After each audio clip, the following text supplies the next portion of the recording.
Bonjour. Aujourd'hui, j'aimerais vous présenter une autre de mes vieilles technologies. Il s'agit d'un jeu de table. Donc, ces jeux-là étaient quand même populaires dans les années 80. Il y a eu beaucoup de modèles faits par différentes compagnies. Le modèle que j'ai avec moi, c'est Alien Chase, distribué par Tandy. Veuillez prendre en note que Tommy a fait ce jeu au Japon et que en Amérique du Nord, ce jeu a été distribué par Tandy. Donc j'ai eu ce jeu d'un ami, ça doit faire peut-être 1 an, et le jeu fonctionne très bien. Tout ce que j'ai eu à faire, c'est de le nettoyer quand je l'ai eu et mettre des piles, bien entendu. Vous pouvez voir que il est dans un état quand même relativement acceptable, sauf que le plastique blanc a jauni certains endroits. Donc, vous pouvez voir ici, on a l'écran. Il s'agit d'un écran VFD qui utilise le même principe que les Game & Watch, soit que chaque dessin sont déjà préfaits, sauf que la technologie d'affichage n'est pas la même. Je vous montrerai un peu plus tard de quoi ça a l'air. Ici, on a les boutons d'options du jeu. Ici, on a le joystick de jeu du joueur 1. De ce côté-ci, on a le joystick de jeu du joueur 2. Ici, on n'a absolument rien, à part le haut-parleur qui est caché en dessous. Le deuxième écran pour le joueur 2. Donc, c'est un jeu qui se joue à 2, bien entendu. Mais il y a une intelligence artificielle pour pouvoir jouer à 2. À 1 quand on est seul. Donc, je vais démonter la machine et vous montrer l'intérieur. Juste avant de vous montrer l'intérieur, ici on a bien entendu les instructions du jeu. Mais avant de l'ouvrir, il faut bien entendu enlever les piles. Donc ça l'utilise 4C. Par champ, j'ai des rechargeables, donc ça me coûte pas une fortune en piles pour pouvoir faire marcher cet objet-là. Donc ça, une fois que c'est enlevé pour démonter, il y a seulement 6 vis enlevées sur tout le tour de la machine. Une fois ça fait, je reprendrai l'enregistrement et enlèverai le couvercle. Bon, les vis sont maintenant dévissées. On peut enlever le couvercle. Voilà. Voici l'intérieur, bien entendu. On peut voir le panneau de contrôle du joueur 1, panneau de contrôle du joueur 2, ainsi que le circuit principal. Je vous le montrerai un peu plus tard. Ici, on peut voir le bas de l'écran VFD avec les dessins déjà préfaits dans le bas, si vous pouvez voir. Ils sont dans le fond. L'écran a été fait au Japon. Donc, je vais dévisser le panneau de contrôle du joueur 1 pour vous montrer un peu comment il est fait. Surtout aussi parce que j'ai pas le choix de l'enlever si je veux vous montrer un peu le circuit principal, parce que le fil du panneau le cache.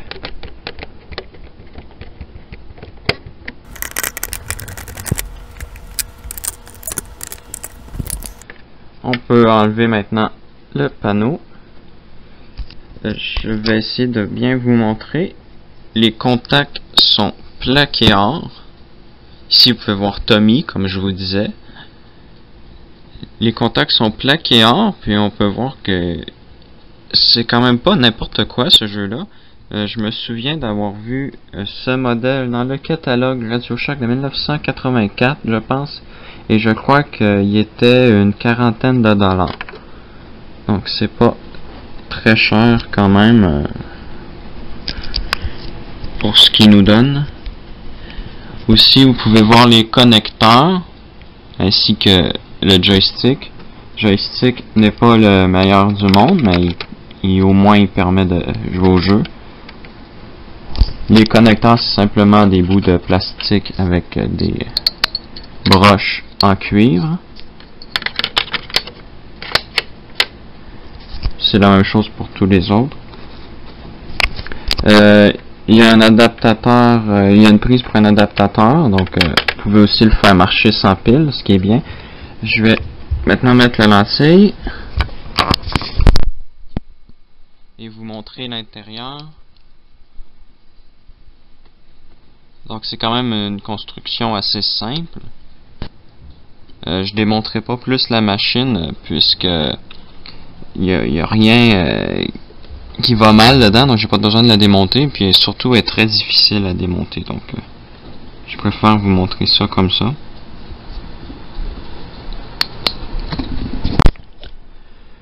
Je vais remonter la machine et ensuite vous faire une démonstration du jeu. Maintenant que je vous ai montré tout ça, vous me demandez, bon ben c'est quoi Alien Chase? Ben c'est dans cette partie de la vidéo que je vais vous le montrer. Donc Alien Chase c'est un jeu qui se passe dans l'espace, bien entendu. Je vais l'ouvrir pour vous montrer. Donc vous pouvez déjà commencer à entendre le son. Je vais le fermer pour le moment, mais je vais le mettre lors du jeu pour que vous puissiez entendre les magnifiques bruits que fait cette machine. Donc en haut, vous pouvez voir la base. Ça c'est la base de l'ennemi. À côté avec le petit rond vert, ça c'est l'ennemi. Les choses en rouge c'est des astéroïdes, il faut pas les toucher bien entendu. Le vaisseau spatial dans le milieu, c'est lui qui lance l'alien et qui vous tue si vous touchez à ses bras. D'autres astéroïdes. L'autre petit dessin avec le rouge dedans, ça c'est vous. Si vous êtes le joueur 1, bien entendu. Et ça c'est votre base. Donc le jeu a 4 modes de base. Donc le mode 0 qui lui est un mode qui progresse en difficulté, donc vous commencez sans astéroïdes, ensuite des astéroïdes qui bougent pas, et ensuite pour terminer des astéroïdes qui bougent, comme vous pouvez voir à l'écran. Le mode 1, il n'y a aucun astéroïde dans l'écran durant tout le jeu. Le mode 2, lui, met des astéroïdes qui bougent pas durant tout le jeu. Le mode 3 met des astéroïdes qui bougent durant tout le jeu. Ici, vous avez les options, donc le bouton on-off, le son, le niveau de difficulté, donc amateur ou professionnel, le nombre de joueurs, 1 ou 2, puisque je ne suis pas 2 personnes, je vais donc jouer à 1. Je vais mettre le jeu en difficulté 1 pour pouvoir vous montrer comment jouer. Donc vous pouvez voir l'écran, comme je vous disais, c'est un écran VFD. C'est donc un écran qui fait de la lumière. On peut aussi voir qu'il fait différentes couleurs, donc ça c'est bien. Aussi, l'écran a l'air d'être en assez bon état, puisqu'on peut voir que les couleurs sont quand même assez brillantes. Je vais vous montrer un autre écran qui utilise le même principe de cette calculatrice, par exemple. Si je l'allume, vous pouvez voir que les chiffres sont très usés ici, puis que là ils sont très brillants. On peut voir que c'est brillant partout ici, donc je suppose que l'écran n'a pas été utilisé énormément. Ça c'est fait, je vais maintenant mettre le son et puis vous faire une petite partie.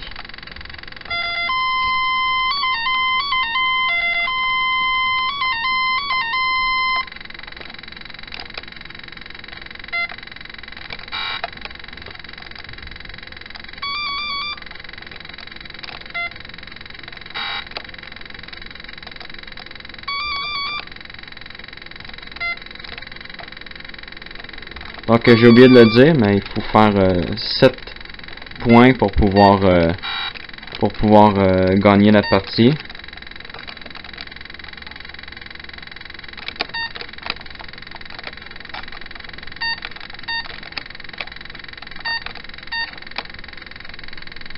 Et le but c'est d'amener 7 aliens dans notre base.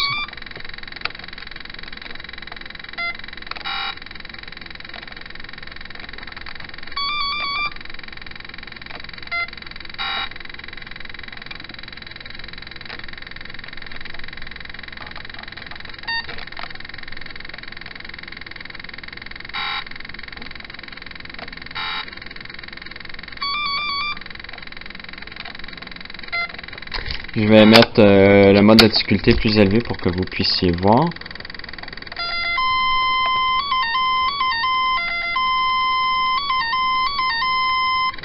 Je vais aussi mettre le jeu amateur. Désolé, je vais enlever le son pour ça.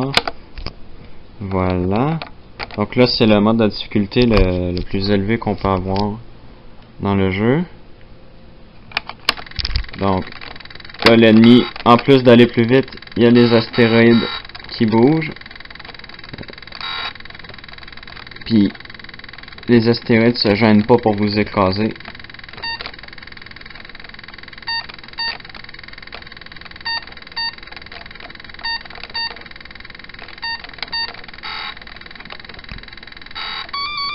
Donc quand que je suis plus concentré, d'habitude je réussis à gagner la plupart du temps, mais là, comme d'habitude, vu que c'est une vidéo, ça marche pas comme on veut.